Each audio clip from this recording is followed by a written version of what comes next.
everybody, and welcome back to the Strategic Feminine here on YouTube Live. And of course, we always focus on all things feminine, all things girly, all things womanly in essence. And because this is a special video, I do want to go ahead and do a sound check early. First 18 seconds, gotta see how the sound is sounding. What y'all hear, what I hear. Give me a quick moment here.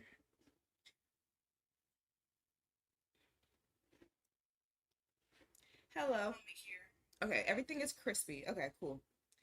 All right, so Mean Girls was on YouTube for free, but you gotta act quite quick when movies be on YouTube for free.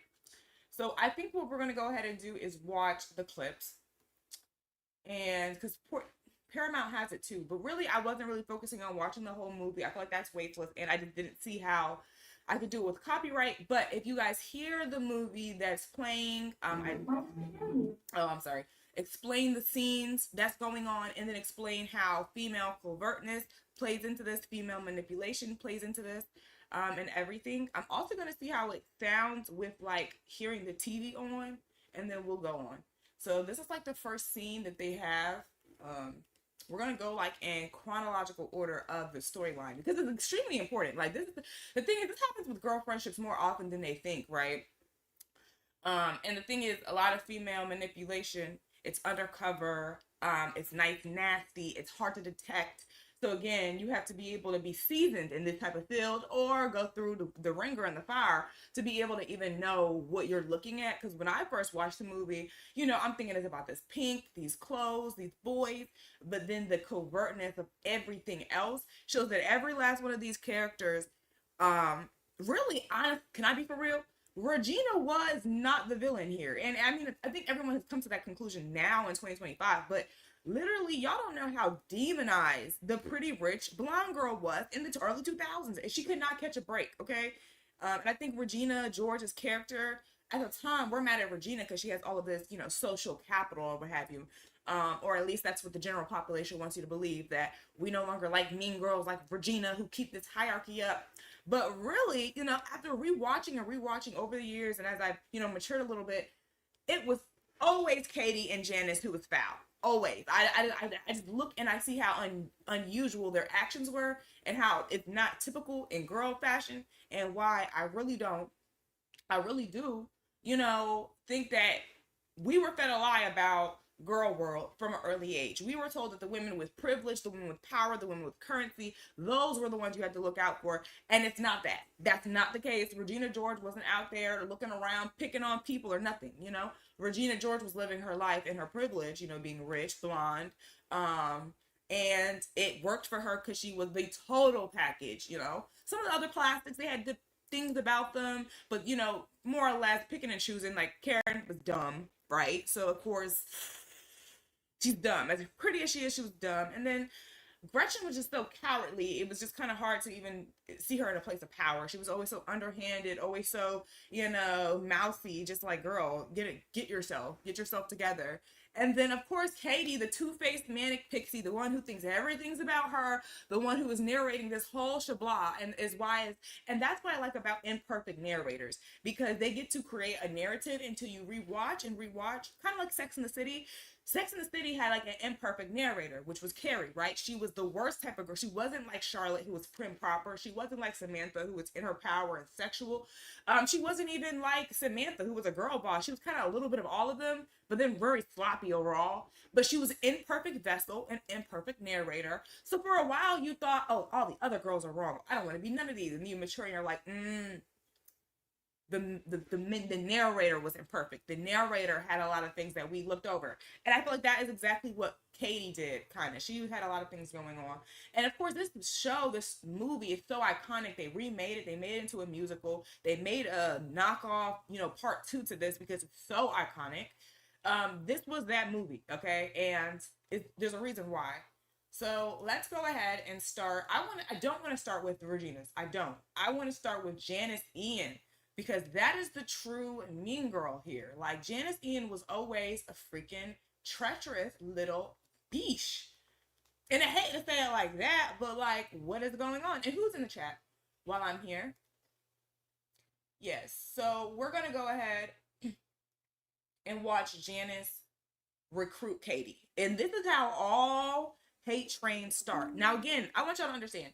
I'm going to give away a little bit of, let's say this, right? I'm just going to say a little bit of this is how women get you. This is how the women get you. This is how, these are some of the undercover, underhanded things that they do in order to start this hate train up. A hate train never starts off the fact of, oh, I genuinely don't like her and now it's an issue, and then other people come on and they put that's not how hate trains start. Most hate trains artificial.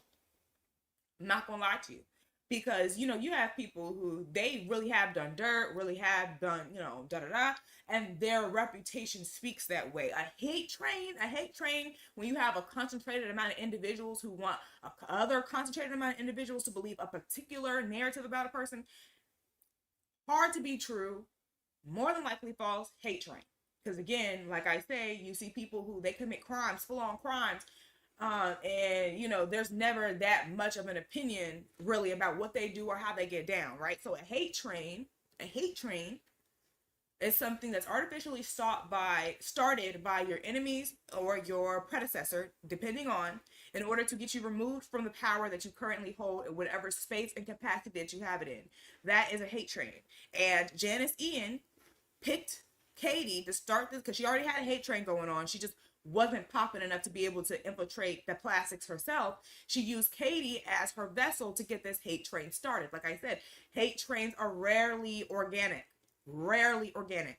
They need one person with a vendetta and another gullible person to go along with a story in order for other people to get sucked into the narrative that's being pushed out here. So let's first show when Janice is recruiting Katie, because it's kind of sick. Like, I don't know how people never really call out Janice, but it's kind of sick how she did it, how she read her like that. So give me a quick moment. How she did it. How she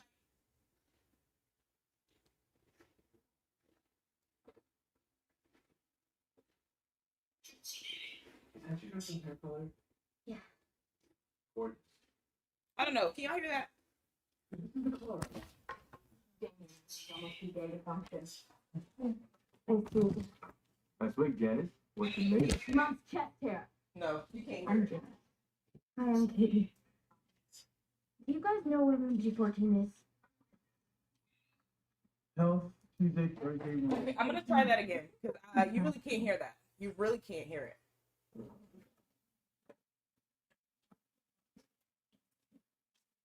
Is that your natural hair color? Yeah. Gorgeous. Thank you.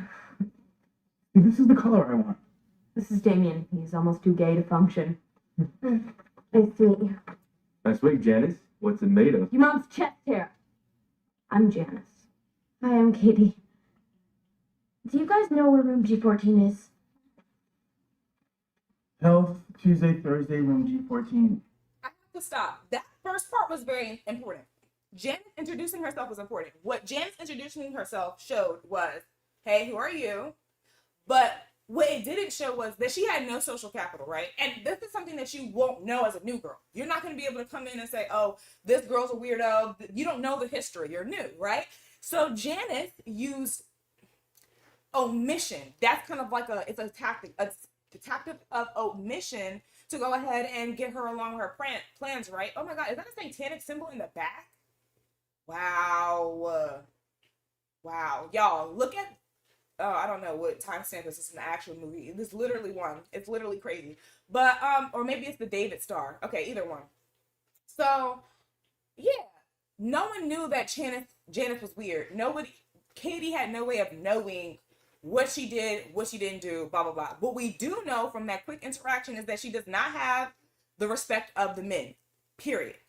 She's kind of more one of the guys. If you want to talk like the way that they're talking to her, they're not talking to her as how they would talk to women that they're interested in. They're talking to her like one of the dudes, one of the bros. She doesn't have that social capital as far as the men is concerned.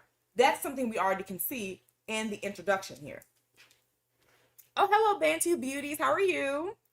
Janice was basically the unpopular mean girl. Yes. They were all mean girls. Like in one way or another, they were all very treacherous beings. But Janice Ian was super calculated, super. You know who she reminds me of? If y'all watch Bad Girls Club, the original, let's say Bad Girls Club season one. There was a girl named Aaliyah. She reminds me just of this girl, just such an outcast. Um, and not even empowered in being an outcast and wanting to be in the in crowd anyway. Like, girl, like get your life, you know? So yeah, if you pay attention, Janet Ian's social power was extremely obvious from the beginning of the movie. She didn't have the diggers, she didn't have the dudes. And no one respected her, and she was fighting for her life. And Katie was her way out of a lifestyle like this. So again, think about it like this. Janice, not stop demonizing Janice now. Now let's get into Janice is literally being tormented by dudes, or maybe not even all the way tormented, but she's not getting treated as well as the other girls. Let's compare her treatment to Regina, who she likes to compare herself to a lot. She's not getting treated like Regina. She doesn't have the social capital or visibility that Regina has. Okay, but the only way for her to stop this is maybe by ruining Regina's whole clique. So what did she say? I'm gonna ruin her clique, I'm gonna ruin her body, and I'm gonna take her man. Stuff that girls say to you all the time. Things that girls do every day. These are not like random. At first, when I was a kid, I'm like, oh, this is so crazy. They fed her these calcium bars and wanted to make her gain weight so she could lose her hot bod. That's so outlandish. No, that's for real. That's real life. It's not outlandish. So again, that's this hateration envy origin story. She has no social capital, and she thinks by ruining everybody else's that it might add her onto something. And it's not. But let's continue. I think that's in the back building. Oh yeah, it's in the back Yeah, building. we'll take you there. Thanks. Watch out, please. New meat coming through. Health, Spanish. You're taking 12th grade calculus? Yeah. Ew, why? Is it the same in every country? It's beautiful. This girl is deep. Where's the back building? It burned down in 1987. Won't we get in some sort of trouble for this? Why would we get you into trouble? We're friends.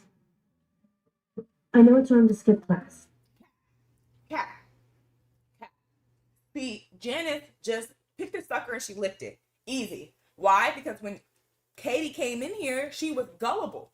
I actually don't blame Katie for kind of lashing out at Janice towards the end, because once you kind of get on game to what's going on, no girl, you was rejected. And now you recruited people to start this hate train, and then you got me to go along with it, but I figured out the play. Janice, okay, saw a sucker and she licked it, right?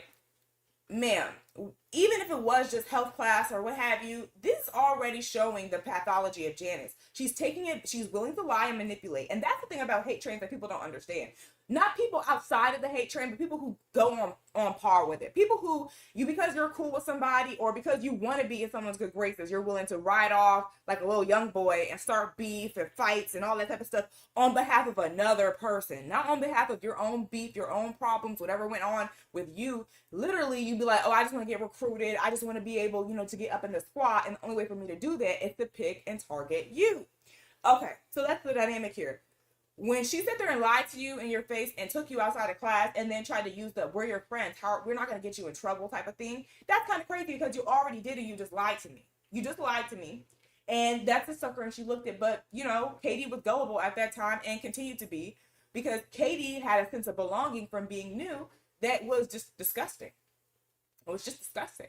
She wanted to belong so bad that her critical thinking skills just like forgot her at certain times. And that's the thing about being quote unquote smart, but not having any real intelligence to match it. Because you could be like book smart, and then when these types of situations go down, there's really no way for you to apply any of your intelligence to the real life situation. You may just know random factoids, and then that's just like smarts, okay? So we're gonna go ahead and continue to when now that we're gonna go ahead and compare. Ooh, I'm sorry, y'all. We're gonna go ahead and compare. We're comparing how Janice introduced herself to Katie versus how Regina introduced herself to Katie. Two totally differences. Now, give me a quick moment while this app plays.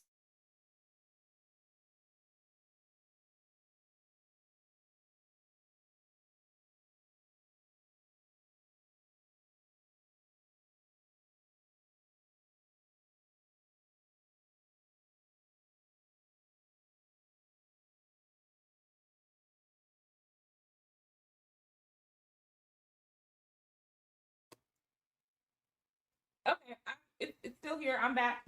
Okay, so let's go into Katie getting introduced to Regina. Okay. What am I doing? I'm new. I just moved here from Africa. What? I'm sorry, that sounds super muddy, like super icky, like gross. Give me a moment. Go down. Yeah, because some scenes are a little bit louder and others, and then this one has a little bit of music. So she says, "Why don't I know you?" Basically sizing her up. Where are you from? I would have noticed you. I would have noticed you before. You're pretty. You look good. Okay, I'm trying to recruit you too, and this is something that you will notice as fresh meat. Because what did Damien say? Fresh meat here. Like that means she hasn't picked her. Like you get to still choose what your typecast is, what your archetype is. We get to kind of understand who you want to be. You get to choose from here. We have a completely new narrative of you. I used to be homeschooled. Wait, what? My mom taught me at home. No, no, I know homeschool is. I'm not retarded. So you've actually never been to a real school before? Shut up. Shut up. I didn't say anything. Homeschooled. That's really interesting. Thanks. I'm sizing you up. Again, homeschool, that's very interesting. What is she trying to say here? You're not socialized. Huh. I'm going to be able to. You are perfect for my new group. Women like this, women like Regina George, you have to know, they're like completely self absorbed. They don't understand life outside of themselves. They truly think by bringing you into their fold that that's their way of showcasing love and attention and admiration to themselves. It's still you, but it's not really about you ever. So Regina George needs a new friend, needs a new purse on the wall. Her last two, yes men are getting on her nerves. She's trying to size her up. Oh, you're homeschooled. That means, oh, you're not socialized. Oh, I can probably take advantage of this. Oh, you're probably very moldable, very susceptible, just like dumbass Karen and dumbass Gretchen. You're just like the perfect person that I need. You're pretty. We'll fix the clothes. You're pretty. That's exactly what they said. They said, okay, you're cute enough. We'll fix your clothes. And, you have all the makings of someone who I could be able to rule over very easily. Now, like I said, what is Regina George's archetype? She's a head, be in charge. She's the queen. She's going to be that way her whole life. This is nothing new, okay? Regina George is going to leave high school and still be the queen somewhere else, somewhere else. Why? Because she's a manipulative being. Manipulative beings tend to do better workspaces, all types of stuff. I don't know what it is. It just is what it is. In life, people who are willing to fake the funk, lie, deceive, those are the people who get rewarded because this is the world. And of course, women, this is Regina. Regina's a character, but women like Regina who really have this type of personality type, this is how they get into places of leadership. This is how they get into better promotions and things like that. They are flexing their human connections in order to make it look better on them. Okay? So this whole time she was able to be HBIC simply because she had good outfits, nice hair, and all her girls look good. How did her and all her girls look good? They had strict rules. On Wednesdays we wear pink. On Tuesdays we get our nails done. On this day we have rules to separate ourselves from the general population of women. All right, let's let them continue. You're really pretty. Thank you. So you agree? What? You think you're really pretty? That one was weird. That one was weird because I feel like a lot of people have said she's even probably prettier than Regina George. But the only thing I see that Regina George and Katie have in common was like these blue eyes. They both have these blue icy eyes and then this hair, right? This is what puts them together. But the thing about redheads, they're usually so rebellious or stereotyped or typecast to be rebellious, and especially in the white community, right? So redheads are a symbol of rebellion, and then the blondes are the symbol of traditional femininity, traditional blah blah blah. Women like Janice Ian, women like Gretchen Wieners, unfortunately, there is a white girl colorism, if you call it like that. I don't know. I don't know. There's such thing as blonde supremacy, or blondes have more fun, and that's just something that people are going to outrightly accept for the rest of the time. Even if it's not true, even if it's a horrible typecast, even if you are a brunette and you're super goofy, it doesn't matter because the hierarchy stands when there is a hierarchy, right? So of course, what she's saying is, and I finally got it. Okay, I wasn't getting this part, but I finally got it. What Regina is saying is, you're pretty enough to overthrow me, actually. I'm not going to tell you that, but what I'm asking is, do you know that? Are you planning on you're actually you're on my level, actually. Actually. Did you know that? Are you aware of that? Katie don't know nothing from nothing because what her beauty standard is African. She's from Africa. She don't know nothing about an American beauty standard. But she's coming into America fresh meat, not really knowing. But Regina is like, basically, this is where lionesses are walking around each other and trying to basically like size up what's going on. At this moment, Katie's just too simple to notice. Regina's sizing her up. Okay, I want you a part of the group, but I also recognize that you are potential. If I give you this platform, your star power can potentially take over mine someday, and I'm actually cognitively aware of that from the second I meet you. It's not, oh, I get to meet you and then I have all these different. From the second I got to laid eyes on you, I knew your power, I knew your privilege, and my only concern is trying to figure out if you know your own power and privilege. Because if you don't, that means I'm able to use your power and privileges for my own personal gain. Meaning I get to have the hottest clicking crew. That way I get to win, spring fling or whatever else is going on, to up my social capital. So the thing about HBIC is she always is going to recognize another queen, right? And that's the thing. When in bee world, let's say in animal world, two bee queens cannot live in the same cage. They have to fight for the death. They can't live in the same hive. Once one queen gets old, she'll either leave and die, bow out gracefully, anything like that. So that's what I'm saying. Oh, I don't know. Oh my god, I love your bracelet. Where did you get it? Oh, my mom made it for me. It's adorable. So fetch. What is fetch? Explain. From England. So you're from Africa. Why are you white? Oh my god, Karen, you can't just ask people why they're white. Could you give us some privacy for like 1 second? Yeah, sure.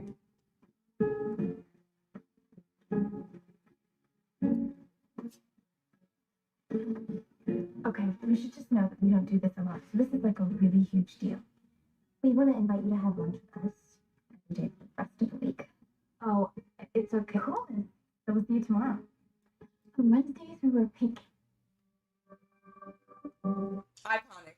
Iconic. On Wednesdays, we wear pink. Okay. As you should. As you should. So, okay. This first scene of. Give me a quick moment.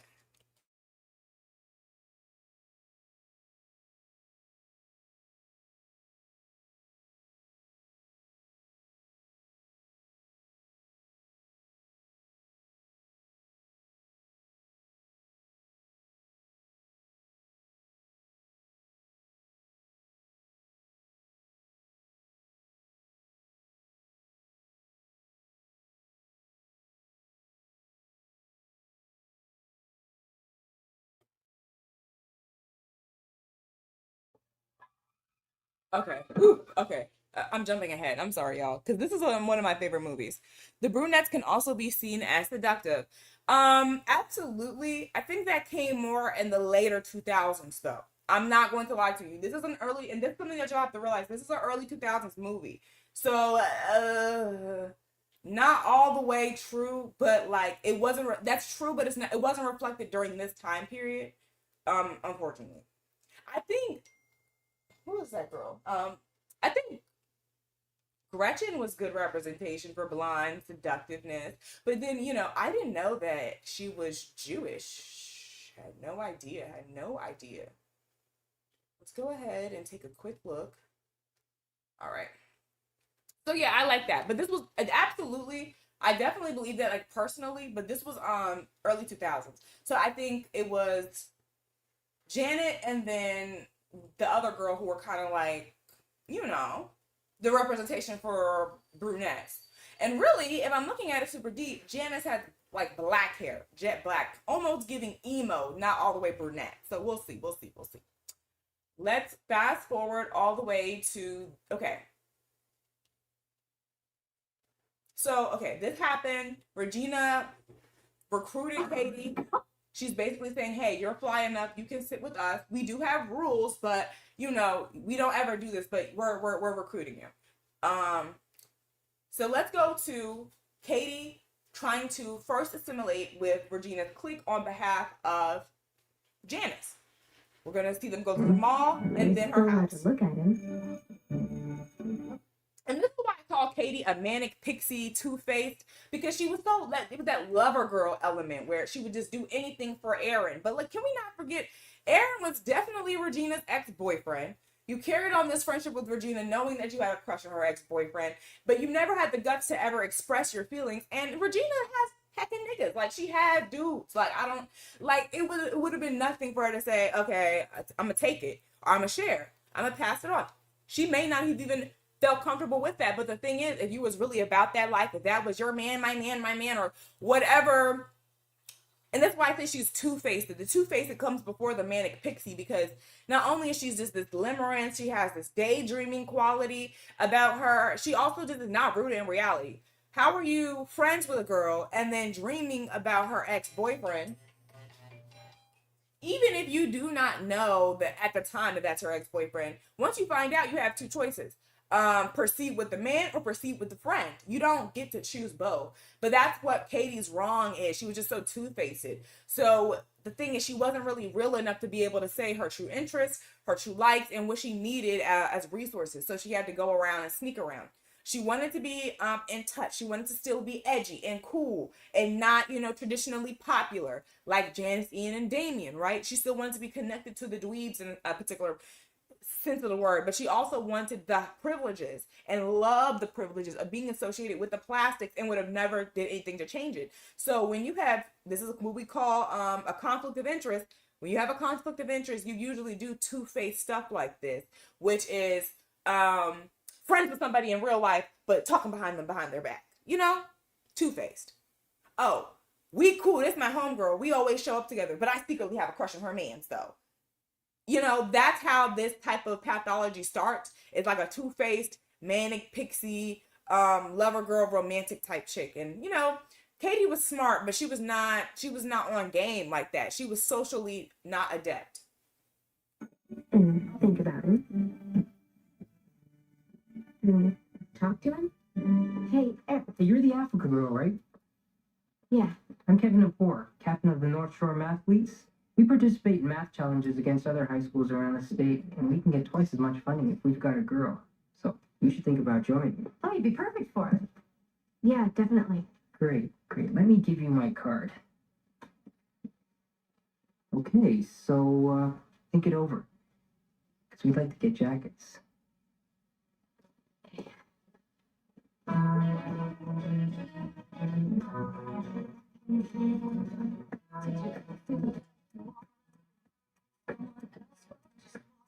All right, you gonna skip, because I can't stand that girl. We gonna just skip to when she is in the mall and how she sees things and how there actually are. Hello, JT Hellstorm. Many millennial and Gen Z Black women relate to this movie. They also draw parallels to their battle with Blase Blah. Who's that? Mix? I don't know. Without? Sorry, my bad. That's social suicide. Damn, you were so lucky you have us to guide you. So look at this point. At this point in the movie, Janice Ian is egging on Katie to continue paying fake with Regina. At this point, it's all cool because Janice Ian thinks she's going to be able to solely benefit off of this, right? Fast forward. Being an old orchard mole kind of reminded me of being home in Africa. Had a watering hole. The animals are in heat. I love that comparison. So I want to go ahead and fast forward to the three-way the three-way phone call. This is how we're going to be able to see the manipulation and triangulation tactics in real time about how girls, play this. And then we're going to fast forward to the plan of the movie.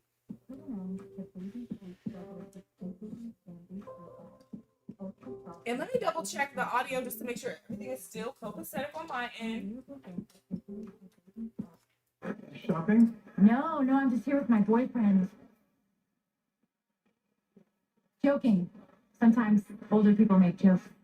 My Nana takes her wig off when she's drunk. Your Nana and I have that in common. No, actually, I'm just here because I bartend a couple nights a week down at PJ Calamity's. Hey, I hope you do join math leagues, because we start in a couple weeks, and I would love to have a girl on the team, so the team could meet a girl. I think I'm gonna do it. You can't join math leagues. It's social suicide. Wow. This has been sufficiently awkward, and I'll see you guys tomorrow. Bye. Oh man, that is bleak. So, when are you gonna see Regina again? I can't spy on her anymore. It's weird. Come on, she's never. Finally, someone said something normal. I can't spy on her anymore. This shit is weird. What are we doing this for? Girl, what's going on? She hasn't done anything bad. She's living her life. This is weird. And then what did Janice say? To find out, it'll be like our little secret. Huh? Gullible, two-faced, manic pixie being used for everybody else's agenda secretly because she has another one of her own. Well, I know your secret. Oh god, busted. Just start apologizing and crying. No, play it cool. Secret? What are you saying about? Gretchen told me that you like Aaron Samuel. No, Regina was really that girl. Why does she have handmade custom sets? Like literally 2004 pink like bedroom sets with like a cursive R on her boobie. It says like she's that girl. Like come on. This is 20 now again for 2000 and 2025 that's regular, right? Having a cute little PJ pink set. Girl, this was 2020. This was 2004. Girl, that girl. I mean, I don't care. Do whatever you want. But let me just tell you something about Aaron. All he cares about is school and his mom and his friends. Is that bad? But if you like him, whatever. I mean, I could talk to him for you if you want. Really? You would do that? I mean, nothing embarrassing though, right? Oh no, trust me. I know exactly how to play it. But wait, aren't you so mad at Gretchen for telling me? No. Because if you are, you can tell me. It was a really bitchy thing for her to do. Yeah, it was. This is what happens when you're gullible. You're not reading the room because the first thing you would have thought in your head was, wait, how do you even know this information when I only told this to Gretchen? Now, this is somebody who we've not focused on for the duration of this video. Why? Because Gretchen is super, super cowardly. She doesn't stand out. She secretly wants to be HBIC, but she doesn't have any of the full makings to do it. She only has the makings to be a follower. That's it. So unfortunately, she's the cowardly communicator, meaning that she's going to weaponize any information that she does know against everybody else in order to keep her social standing. Because if we stop arguing, stop gossiping, stop figuring out that, oh, this person is, mixing in the mush, we'd realize that I think Gretchen, she was ready to crack. She was irritated, she was irritable. I don't know if it was envy or if it was just feeling like a lack of power. And she almost gave the energy of like when someone is stuck at a dead end job. Like she knows she feels like she couldn't do anything better, but she also didn't want to do anything else. Like I don't know how else to explain that. So Gretchen, cowardly communicator, weaponizes information, complete backstabber overall, right? Pretty bitchy, but I'm not mad. I mean, I guess she just likes the attention. See, Gretchen, I told you she's not mad at you. I can't believe you think I like attention. Okay, love ya. See you tomorrow. I had survived my first three-way calling attack. And with Regina's blessing, I started talking to Aaron more and more. On October... Now we're going to jump forward to the plan, okay? This is when Band these of hater... Lord. Okay. Lord, have mercy on me.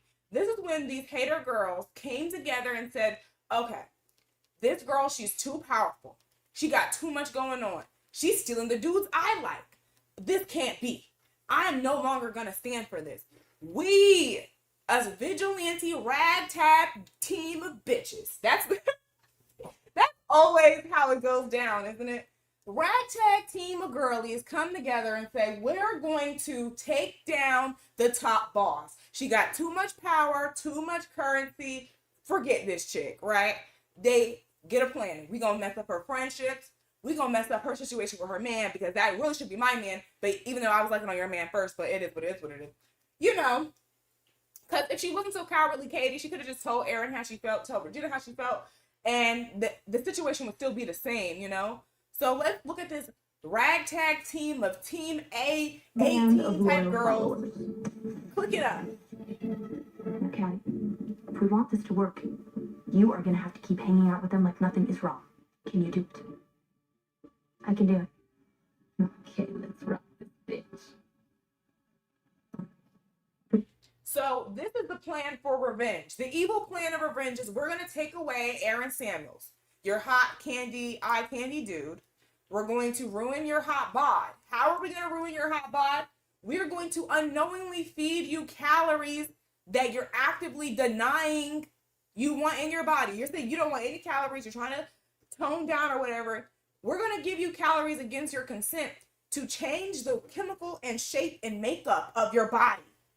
This is what ragtag hater ass hoes do. And it doesn't matter how you get on the side. It's like, what in the world? And then the army of skanks, right? We're going to make it to where your group no longer has any social standing, okay? We're going to take away your visibility the same way our visibility was stripped from us. So this is how Katie is starting to embrace her mean girl persona. This is around the time of the movie where she's really starting to like being both a hater and a it girl. You know what I'm saying? She's not really like she don't what? Pretending like nothing was wrong turned out to be surprisingly easy. And Regina wanted me to tell you that she was trying to hook you up with Aaron, but he was just interested in getting her back. And that's not Regina's fault. Okay, so you're not mad at Regina? No. Okay, good. Good. Regina wanted me to give you this. What is this? Regina wanted me to give you this. Regina wanted me to give you a hug. How diabolical. And that's how diabolical the HBIC can be. Regina George was that girl because she just was always on top of it. She got all her information from Gretchen. And she made sure to keep, her men in a close enough range where she can always snatch them back at any time. She didn't give anybody else room to go ahead and try to rain on her parade, and she was raining on everybody else's parade first. How you gonna send your sidekick to go give someone else a hug? On your behalf. Backwash, and all you drink is cranberry juice for 72 hours. This isn't even cranberry juice. It's cranberry juice cocktail. It's all sugar. I want to lose 3 pounds. You're crazy. Hair like that. So sexy pushback. Katie, will you please tell him his hair looks sexy pushback? Regina was dangling Aaron in front of me on purpose. I knew how this would be settled in the animal world.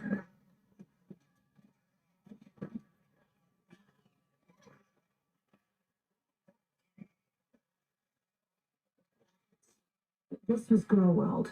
Your hair looks sexy pushback. Why was Regina so gung-ho on proving to Katie that she can have Aaron back? Why was Regina obsessed? Because she didn't want anything to do with Aaron until, Katie had expressed interest. But why? Honestly, this one still stumps me too. But I think it's a little bit between, right, keeping up that social standing, and a little bit of just girl code. Like, I don't know. I wouldn't want nobody eating up after me. Okay, that's just girl code rule number 1. I don't care how cool we are. We can share a whole lot of things. We can't share no man. Okay, we can't, it's just a lot of things we cannot do. And that's just having boundaries as a woman. You just say that and you know that and you do that. So, it's a little bit of that where I'm not even 100% mad at it. But, again, it also could be a little bit of a point to prove. I run this piece. I have everything on lock. I'm grandfathered in already type of thing. And just using that as a way to keep on, her persona. But we'll continue. I don't know. Because I feel like Aaron likes Katie too. So this whole situation was this was when, love triangles was actually good. I don't know. And in girl world, all the fighting had to be sneaky. What is cranberry juice is making me break out? Wait, I have this really good skill stuff I'll bring in. Skip that. Because your that's eyes music. open for I'm gonna skip that because that's music. So, let's go to where okay. So they started this hate train. They're enacting it. They're operating in it every day. Okay, they're not taking no breaks. Okay, they are operating in. We have a smear campaign. We have a hate train to start. This person stepped on our toes. They are threatening to the society that we have built, and it has to stop.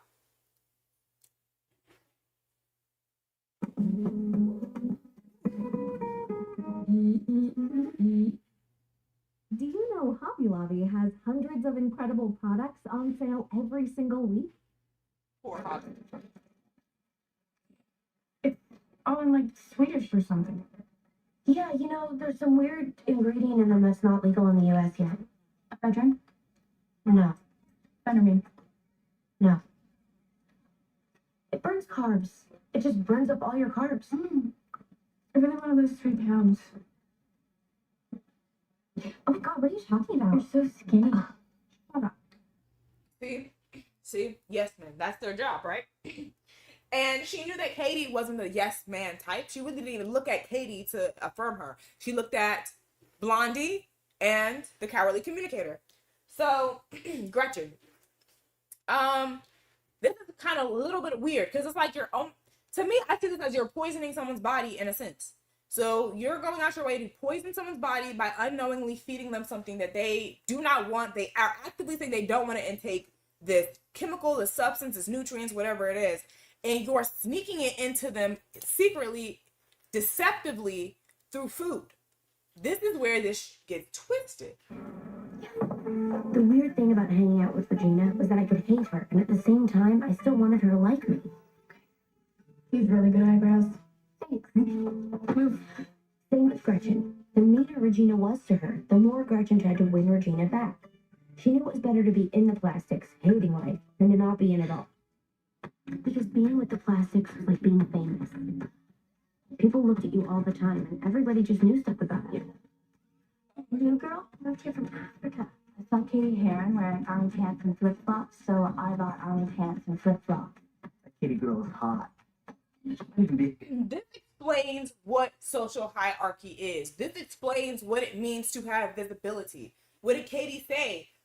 Being a part of the plastics, people just knew stuff about you. How do they know these things about you? Because they're studying you, they're watching you, and they're talking about you. That's the thing that people don't understand. When people swear they have all this information, they are using these exposed tactics in order to have a hate train, right? And there's a difference between holding someone accountable for their actions and then falsifying information for a hate train, okay? Two totally different things. Understand that here. So the visibility that we're talking about and how this can relate to real life is in visibility, you have the dudes, the girls, the voice, the people. You have everybody on your side wanting you to win. They're supporting you. Give me a moment. She had the dudes. A lot of the dudes were saying, well, dang, she's even cuter, finer, hotter than Regina George. Which you do not want to hear. That's not something that you want to hear as the HBIC. It's absolutely not something that you want to hear. And she had the girls, okay? So you have a lot of these women. Where's this visibility coming from? Now we're wearing clothes that she wears. We're picking styles that she wears. We're watching her so closely so we can emulate her essence and become these girls, this girl, the clique, whatever the F it is, right? So it gets really twisted. This is how twisted it gets. Because in real life, if you have this visibility, if you have the dudes, the girls, and, the eyes, you can make money from it. You can capitalize off of it. You can make more money than your other competitors with this visibility because you are more seen to the average eye, okay? And it's not something that should be, frowned upon. It's an unfair advantage, but it was the situation at hand, right? So in Katie's head, the two-faced manic pixie, she didn't understand her power when she came in. She learned it later. But everybody else saw it, right? Regina saw it. Janice saw it. Damien saw it. They all knew that Katie had the potential to come in and F some stuff up. So their tactic was to recruit her as best as they could, use her for dummy missions, and then, utilize her, privileges and her, assets to their advantage. Janice, by way of, starting this hate train against Regina George, and Regina George, by way of having a new hot girl, a part of her clique, rather than starting like some rival clique and then them becoming obsolete or whatever else. It's like kind of that you keep your friends close and your enemies closer type of thing. Hotter than Regina George. I hear Regina George is dating Aaron Samuels again. The two were seen canoodling. Because I don't know if they're going to let the music play. Okay, guys. Well, I think that was fun. We didn't go through all of it, but we can just... Y'all know what happened. Maybe I should do a part 2. I don't know. Y'all know what happened. Towards the end of the movie, Katie starts feeling this, envy towards Regina. It starts to bubble up. At first, Katie was operating off somebody else's envy, but, once things didn't start working out with her as far as Aaron or whatever, and Aaron clocked her T, your two-faced manic pixie, she felt rejected, and then by that way she lashed out on Regina because she tried to use Regina's privileges in order to make herself look better, and it didn't work like that. It was too underhanded, and she wasn't like a master manipulator. Think about Regina, been socialized since K through 12. This is something that she can do, just for fun. This is not something that she's doing, consciously or anything. But Katie, she has to try because she's not as socialized as she is intelligent. So they continue on in the movie. They talking bad about Regina. Regina's gaining weight. She's not understanding what's going on. She feels horrible about herself. And at the same time, her homegirls are trying to overthrow her and become the new HBIC. So Regina, eventually figures it out, eventually finds out that they're being two-faced. Katie has to go ahead and embrace who she really is and stop running and hiding from the truth, which is, girl, you're pretty, but you're also kind of geeky. You can be both. It's okay. You don't have to choose one or the other. And then all the other girls, they still remain followers. Same like Damien, same like, Janice and, not Janice, same like Damien, same like Katie. I do apologize. Same like Damien, same like, what's that? The blonde lady, and then the brunette lady. They still remain followers. They just integrated into other groups. They didn't stop being followers because being a follower is a personality trait. That's something that you do because you can't help it. And they all, there's a saying in The Wire, the king stays the king, and that's the truth. And that's kind of what I was trying to say is, Regina George was never going to fall off. It was never going to be that. Katie was never going to take over or anything like that. The king stays the king. And the only when you embrace who you really are, what you really do, how you really operate, the good and the bad, because we all have manipulative tendencies and things of that nature, it's the moment that you'll be able to take the most out of life. Oh yeah, Karen. So what I mean to say was Karen still became a yes man, and then brunette lady still became a yes man, and then Damien, he was still a yes man. They're still followers after this. Like, they become followers of other groups, but they still just do what they were designed and destined to do, which is follow. Katie ended up embracing both worlds, being kind of geeky and also being pretty. And then Regina was still HBIC, but she was able to, instead of inflicting a lot of this mental torture on people, she just changed that over to, okay, well, I'm gonna be good at sports and inflict physical pain, which, I mean, feel how you feel. I mean, I think that's a good anger management strategy if you want to think about it like that. Because that's what I notice about people who are extremely manipulative. A lot of it is unresolved, unused, pent-up anger that they put out on other people. And that's why they have these triangulation tactics that they use so easily and so effortlessly. And that's why you see that Regina George, she was a vet by the time the movie had started. But that's why, she was never going to be able to take Katie was never going to be able to take Regina George's spot. And I don't understand why she thought any otherwise. I don't get it. But I mean, that was good. I think that was a good little movie analysis. I've been wanting to do this. I've been wanting to cover Mean Girls. I have, like, in the 2004s, there was a lot of blonde exploitations, I feel like I want to call them. I would love to cover every last one of them. There was Clueless, The House Bunny. There was so many, so I'm extremely excited. I want y'all to have a great morning. I hope y'all enjoy this analysis, this movie analysis, and let me know what you think in the comments down below. Of course, I always tell you, be good people, be holy people. Read the word and spread the word, and I'll be back.